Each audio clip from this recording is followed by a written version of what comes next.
इथे आपण दुधी भोपळा घेतला आहे, त्याचे आपण भजी करणार आहोत. तर इथे मी कट करून घेतला. कोणी कद्दू म्हणतो, कोणी दुधी भोपळा म्हणतो. हे बघा, हे मी मिक्सरच्या भांड्यात टाकून घेतला. 2 हिरव्या मिरच्या कट करून घेतल्या. अर्धी वाटी मधुमक्का,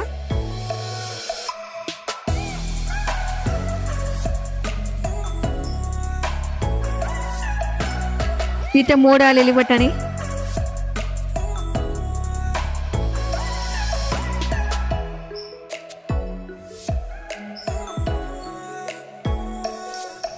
चवीनुसार मीठ.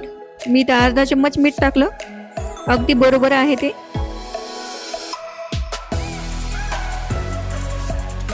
लसण पाकळ्या 5-7, मी तर लसण पाकळ्या टाकत आहे त्या वाटीतल्या.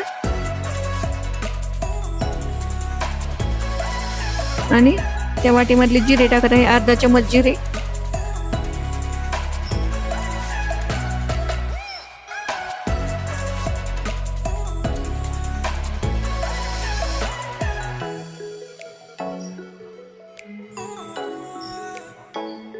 इथं मी 1 चम्मच तिळ घेतले. हे मिश्रण आपण मिक्सरला फिरून घेऊया. पाणी अजिबात वापरायचं नाही.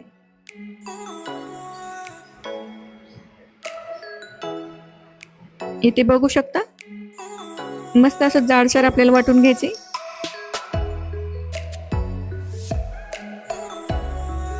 इथे 1 कट करून कांदा घेतला, थोडीशी कोथिंबीर आणि थोडी हळद आणि थोडासा ओवा.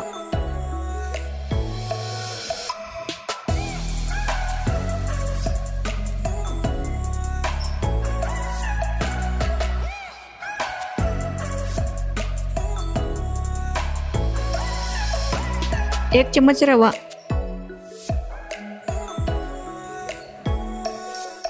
आणि 1 वाटी तांदळाचं पीठ.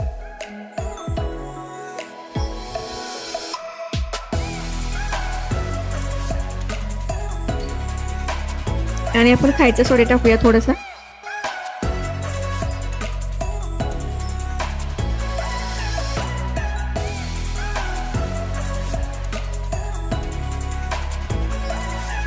एवढं टाकायचं.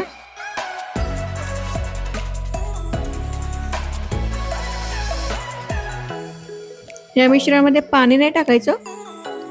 आधी तसंच आपल्याला एकजीव करून घ्यायचं, कारण मधुमकामध्ये पाणी असतं, वाटाण्यामध्ये पाणी असतं आणि दुधी भोपळ्यामध्ये सुद्धा पाणी असतं.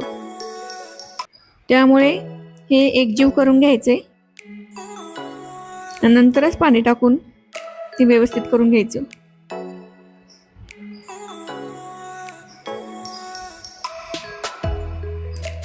आता आपल्याला पाणी टाकायचं आहे.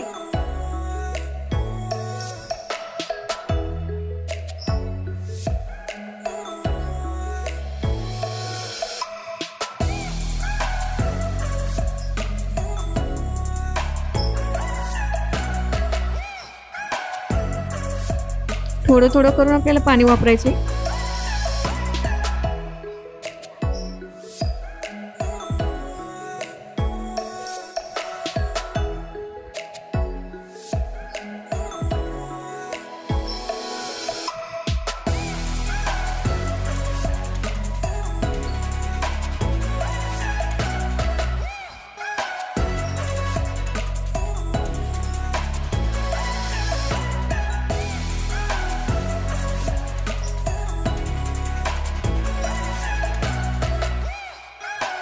आणखीन थोडंसं पाणी आपल्याला लागते.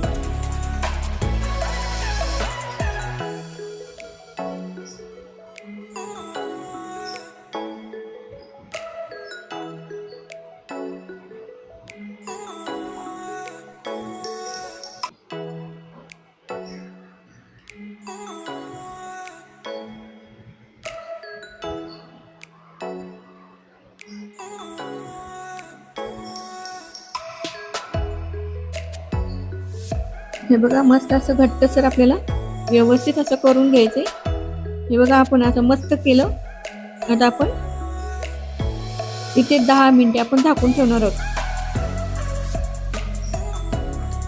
इथे 10 मिनिटानंतर तुम्हाला दाखवते, मस्त फुललं आहे. आपला रवा हे टाकल्यामुळं त्यामुळे झाकून ठेवलं होतं आपण. मस्त रवा फुलला बघा.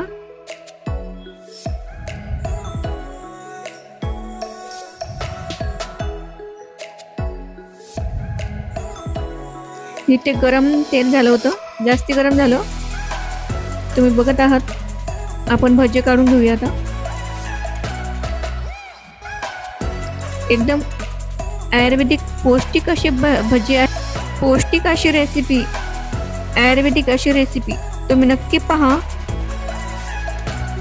आणि कशी झाली कशी नाही तुम्ही कमेंट करायला विसरू नका. तुम्ही नक्की करून पहा. आणि कुठल्या प्लॅटफॉर्म पाहत आहात हे कमेंटमध्ये नक्की सांगा तुमच्या गावाचे नाव. आणि चॅनलवर नवीन असाल तर सबस्क्राईब करायला विसरू नका.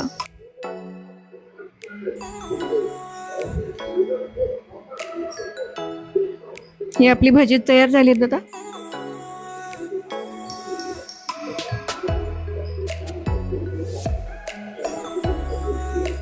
एकदम रुचकर अशी लागणारी भजी आहे ती.